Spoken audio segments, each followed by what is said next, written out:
여기서도 힘의 균형을 이루어주는 게 정말 중요한 과제가 된 것 같아요. 강자들은 자기 힘을 주체를 못 하거든요. 스스로 할 수 없잖아요. 정부 역할로 전 중소기업들 또는 뭐 가맹점, 대리점 뭐 등등 연합 단결 활동을 할 수 있게 열어줘야 되지 않을까.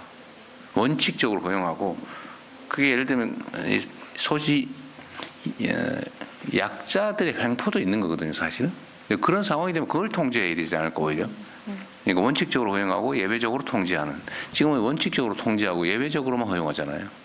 근본적으로 바꿔야 될 때가 아닌가 싶어요. 다른 부처들도 좀 제가 공무회에서도 몇 번 얘기했는데 고민을 해봐야 될 것 같아요. 특히 중소기업이나 소상공인들, 소상공인 그렇다 하시더라도 중소기업들이 활력을 가지려면 지금처럼 이렇게 쥐어짜이고 예를 들면 영업이익률도 막 전부 겨우 생존할 수준으로만 유지되고 뭐 경영 개선하면은 대기업한테 다 뺏기고 이런 상황이 되면 경영 개선할 필요도 없고 해봐야 뺏기니까 좋은 인재를 쓸 수도 없고 성장 발전하기도 어렵고 이게 지금 국가 경쟁력을 떨어뜨리는 원인이 될 것 같아요.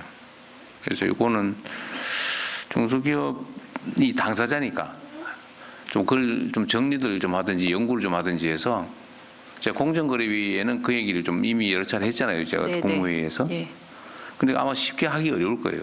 근데 그건 당사자인 중소기업 쪽에서 뭔가 논리도 만들고 체계도 만들어서 당연히 예를 들면 어느 기업하고 거래하는 작은 기업들이 있으면 당연히 집단 교섭할 수 있게 해줘야 되고 뭐 하든 뭐 거래를 안 한다고 압박을 하든지 해서 정상적인 가격을 보장받을 수 있게 해줘야 되겠다. 그 고민을 좀 깊이 좀 해주시기 바랍니다. 네, 그 대통령 말씀 주신 것처럼 제가 이제 짧지만 와서 중소기업 정책들 보면서 이 대기업과 우리나라 중소기업은 유난히 한 기업과 한 기업의 관계 속에 그러니까요. 있다. 이게 납품 기업한테 딴 데 납품하지 마. 이걸 기본이라면서요. 네, 이렇게 되면 중소기업이 그러니까 지금까지 개발한 기술에 대한 가치 평가가 제대로 이루어지지 않을 수밖에 없고 그 부분들이 지금까지 오랜 시간 고착되면서 좀 경쟁력 확보에 그러니까요. 어려움이 있었던 거 아닌가라는 게 제가 짧은 시간. 그러니까 저도 그 얘기를 꽤 여러 군데서 듣는데 제일 황당하게 그런 거죠. 예를 들면 나한테만 납품해야지 딴 기업에 납품하면 끊어버리겠다 이렇게 압박을 한다더라고요. 그러니까 시장이 기술 개발에서 제품 개발을 하면 자기가 납품하는 주요 업체에만 납품을 해야 되고 딴 데 하면 안 되기 때문에 종이 돼버리더라고요. 그러니까 그렇게 되면 사실은 경쟁력을 가질 수가 없잖아요.